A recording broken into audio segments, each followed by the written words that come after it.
Aku tak mengenalinya, tapi wajahnya seperti melihat wajahku sendiri pada usia 50-an nanti. Apa dia? Ibu? Ya, Bu. Putri ibu sudah bangun. Perempuan yang mengakui aku sebagai putrinya itu mendekat dan tersenyum padaku. Halo, Ayari. Ini ibumu. Perkenalan yang singkat untuk pertemuan yang kunantikan hampir sepanjang hidup dan aku tak tahu harus menjawab apa. Tapi yang jelas aku tahu aku harus menanyakan apa. Kak Malik mana? Kak Malik? Mana? Tanyaku melawan rasa gatal di tenggorokan. Aku melihat raut wajah ibu berubah sedikit dan pelan-pelan menegakkan punggung. Lalu ia tersenyum tipis sambil menjawab pertanyaanku itu. Malik sedang dirawat di rumah sakit lain. Ia harus dioperasi jadi. Petik 2. Tapi Kak Malik baik-baik saja? Tanyaku lagi tak sabar. Ibu mengangguk. Iya, dia baik-baik saja. Nanti kalau kamu sudah sehat, kita tengok dia ya. Ya. Aku menghela nafas lega. Syukurlah. Berarti mereka berhasil menolongnya. Sama seperti aku. Saat terakhir aku ingat, tak ada siapapun di sekitarku malam itu. Sekarang aku di rumah sakit ini. Mungkin mereka berhasil menemukanku dan juga Kak Malik. Kupejamkan mataku lagi. Aku masih lelah. Tapi aku harus segera sehat. Aku rindu pada Kak Malik dan aku ingin memastikan keadaannya dengan mataku sendiri. Karena itu, lebih baik aku istirahat dan memulihkan diri dulu. Hampir 1 minggu berlalu, dan aku sudah bisa berpindah dari tempat tidur ke kursi roda sendiri.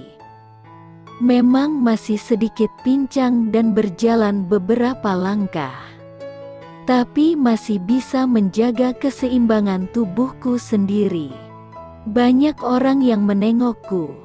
Selain kedua orang tuaku, kedua adikku, para staf di rumah, ada Mas Doni dan Kak Devira juga datang. Mereka datang dalam keadaan perban terbalut di beberapa bagian tubuh mereka. Kak Devira malah harus memakai kursi roda. Aku baru tahu kalau selama ini kami dirawat di kamar yang berdampingan. Termasuk para pengawal lain yang juga mengalami luka-luka. Itu yang aku herankan. Kenapa Kak Malik tidak dirawat bersama kami? Operasinya lebih sulit sedikit. Ya, alatnya hanya ada di rumah sakit lain yang perlengkapannya lebih lengkap. Karena itu ia dirawat di sana. Itu jawaban Mas Doni. Anehnya, semua orang tak mau memberitahu nama rumah sakit tempatnya dirawat. Mereka hanya bilang, makanya cepat sehat, biar kamu bisa segera jenguk dia. Itu sebabnya aku berusaha. Aku makan dengan lahap, meski aku kadang canggung berada di dekat ibu. Perempuan ini mungkin berwajah mirip denganku, tapi aku merasa asing di dekatnya. Aku ingin menahan mama saat ia datang menjenguk dan ingin memintanya mengurusku. Namun mama lebih banyak diam dan tampak jelas menghindari ibu. Akhirnya mau tak mau, aku membiarkan ibu mengurusku. Papa bahkan hanya berani datang sekali sejak aku sadarkan diri. Ia tak banyak bicara dan hanya menasehatiku untuk makan dan minum obat dengan teratur. Hanya bedanya, ia memelukku cukup lama sambil berbisik, "Terima kasih untuk tetap berusaha hidup, sayang." Aku melihat kecanggungan terjadi setiap kali papa bertemu ibu. Juga ketika mama tak sengaja masuk saat ibu ada. Mereka tak saling bicara satu sama lain. Sesuatu yang membuat aku tak tahu harus berbuat apa. Padahal di sisi lain, aku sangat rindu dengan Kak Malik. Aku bahkan mencuri ponsel ibu dan mencoba menghubungi ponsel Kak Malik. Mungkin saja bukan ia yang menjawab. Tapi setidaknya aku bisa tahu ada seseorang bersamanya. Tapi, yang menjawab telepon justru suara operator yang memberitahu kalau nomornya berada di luar jangkauan. Aku benar-benar kehabisan ide untuk mencari tahu kabar Kak Malik. Semua orang menjawab bagai sebuah pusat informasi. Sama saja. Bahkan tak ada yang bisa memberiku foto terakhir keadaan Kak Malik. Tidak satu pun. Nantilah. Ya. Tunggu kamu sehat saja. Kalau keburu lihat fotonya nanti kamu malah susah makan dan susah tidur. Tapi Kak Malik masih bisa jalan normal kan? Masih bisa sehat kayak aku gini kan? Tanyaku cepat. Membayangkan keadaannya yang mungkin terjatuh atau tertembak sepertiku. Ibu tersenyum sambil membelai rambutku. Tenang saja. Ya. Malik akan baik-baik saja. Karena ibu terlihat tenang.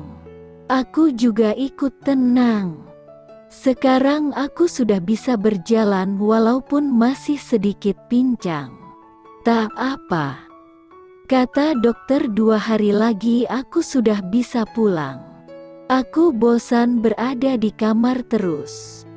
Ibu memang sesekali mengajakku ke taman rumah sakit ini atau pergi ke kamar sebelah tempat Kak Devira dirawat. Aku belum pernah ke kamar Mas Doni. Jadi sambil memamerkan kakiku yang kini lebih baik, aku berjalan pelan menuju kamarnya. Pintu kamar Mas Doni terbuka sedikit. Dan saat aku melirik ke dalam, banyak orang berkaus hitam-hitam sedang berdiri. Ah, aku kenal seragam itu. Kaus perusahaan papa. Mungkin Mas Doni sedang memberikan briefing. Dasar orang satu ini. Dalam keadaan sakit pun ia masih bekerja. Kuurungkan niat mengunjunginya. Nanti saja. Aku akan berbalik. Kembali ke kamarku ketika mendengar nama Kak Malik disebut-sebut. Petik 2. Kalian yakin sudah susuri semua tempat di pulau itu? Tanya Mas Doni. Aku kenal suaranya.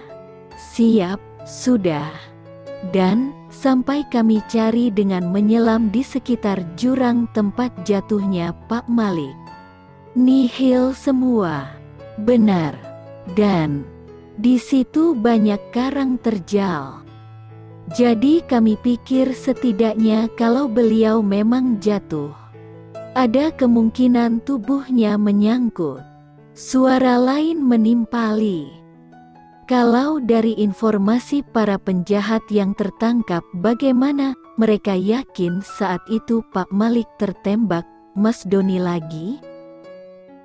Tubuhku gemetar hebat mendengar secuil informasi yang membuat kudukku berdiri.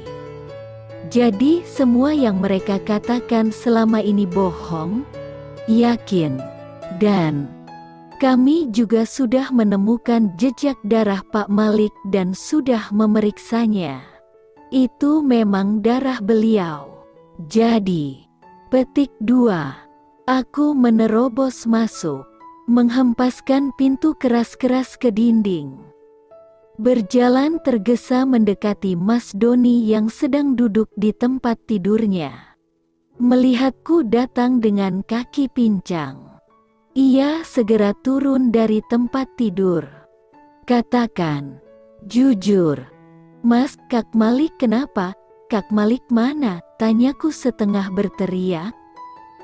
Seorang pengawal memegangi tubuhku yang oleng. Sementara Mas Doni memegang tanganku. Tenang dulu, Ayah. Tenang dulu. Dengarkan penjelasan saya dulu. Tidak, Kak Malik mana? Kak Malik, jeritku sekuat tenaga. Seluruh tubuhku seperti disayat-sayat sembilu. Banyak orang memegangiku. Jadi aku meronta sekuat tenaga. Aku ingin berlari keluar dan mencari Kak Malik sendiri. Aku harus mencarinya. Dia pasti kedinginan dan kesakitan di luar sana. Kak Malik, Ayari. Suara teriakanku tumpang tindih dengan Mas Doni yang berusaha keras menenangkanku. Aku bahkan tak sadar saat tanganku yang berusaha melepaskan diri dari pegangan menghantam tangannya yang diperban. Aku juga tak tahu kalau kakiku menendang semua orang yang berusaha keras menahan tubuhku. Sampai aku melihat beberapa perawat berlarian masuk. Kompak. Mereka semua memegangiku dan seorang perawat menyuntikkan sesuatu ke tubuhku. Tidak hanya 1 kali, tapi 2 kali. Aku berusaha terus memanggil nama Kak Malik.